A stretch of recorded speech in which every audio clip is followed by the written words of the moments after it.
Well, I thought it might be a good time to have a little chat about Stormy and, some of the realities that go along with trying to rehab an animal like this. So, for those of you who don't know, Stormy washed out to sea in a storm drain after a major storm event, and she found her way up into the Beau Rivage casino grounds. She was skin and bones and scared to death and alone. So we brought her into rehab, not really sure what we were dealing with. Did an initial, check over. She didn't have anything broken. Her blood work just indicated some anemia. She didn't have any kind of a worm load or apparent infection. The x-rays suggest that she's a young animal, but biologically speaking, we don't really know.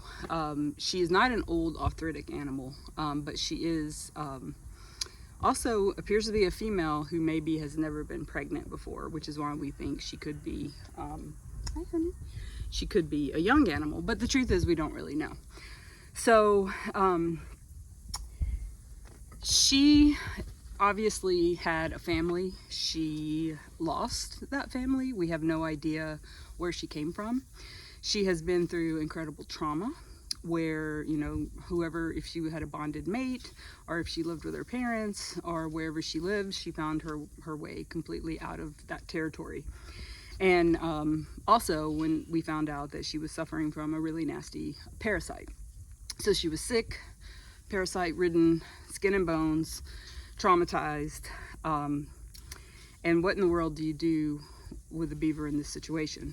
Some places would choose to euthanize a beaver like this because rehab can be very troublesome, stressful for an adult beaver who was used to a certain way of life. We decided that we might be able to get her better and give her a chance and be able to release her on our beaver sanctuary property where we can keep an eye out and provide extra food if needed.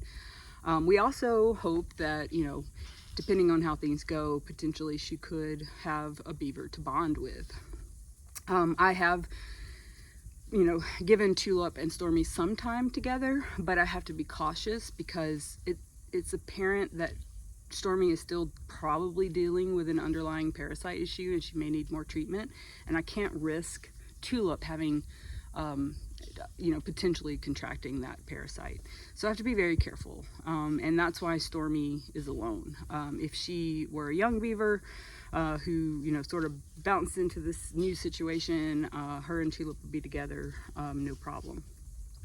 So the reality is that we're dealing with this situation is the best way we know how at this moment. And we're going to continue fighting for Stormy and try to give her the best shot at a life because beavers live a long time. I mean, they can live over 25 years. And she deserves that opportunity.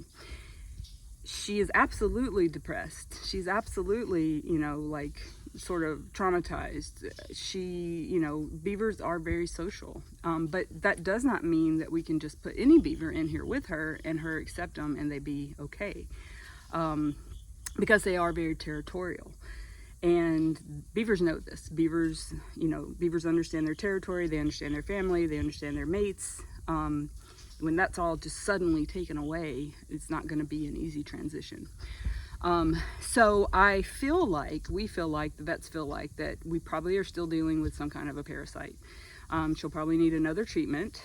This particular parasite that she had is a nasty one and reinfection is common. So that's what we're gonna work on next, is seeing if we need to do another treatment. And then we're going to, dial in a little bit better on some weight gain options for her. No one's ever done this with beavers before, anorexic, thin beaver trying to get weight on them. She has shown us that she has foods that she like, but we're going to go ahead and get creative and try to really, really increase some of this supplementation. So just very, very motivated on that. We're going to give her more time. We're going to leave her alone. I spend time with her just so that she has at least the most basic understanding that in general my presence should not be stressful. But I am still a foreign, unknown thing to her. So anyway, I appreciate everyone so much. All of your thoughts, all of your concerns. I get it. We feel the same way. We're doing the best we can. But we're gonna keep working. We're gonna keep on trying, and I'm gonna keep sharing Stormy's journey. And then, as we get our new, enclosure set up and we progress with our phase 2 of the Beaver Sanctuary project, I think Stormy's going to be a really great candidate for that phase 2 project, where even if she's not fully up to her goal weight, we can, put her out in a pond with a lodge and food. And that, we believe, will really help her a lot. So we're not quite financially able to do phase 2 just yet, although we're going to work on it. And that's sort of what's in my head. That's my game plan. And she does move odd, and one of the reasons why we think she has a little bit of a strange gait is because she came to me with sores on her feet, and they're not infected, but they are particularly rubbed in a way that could create some kind of strange gait. So we keep an eye on that just in case we ever need to give her antibiotics. I'm also trying to avoid the use of antibiotics, because their gut is everything to them, and antibiotics can wipe that out. So anyway, those of you who have just bared with me for this rambling session, I appreciate it. I'm just going to post this separate from fun beaver things, but just wanted to share a little bit more about Stormy and what we're trying to accomplish. Thanks. Also, I had mentioned in a few videos back that Stormy had started marking her territory, and she is marking it right here. And when you see her in the last video, when she came up and over very slowly into the water, she's actually leaving a scent mark as she goes over. That is one of their techniques for scent marking. So that is the reason for that. Tulip does the same thing. It's a way to leave a mark when they come, just indicating that this is their space.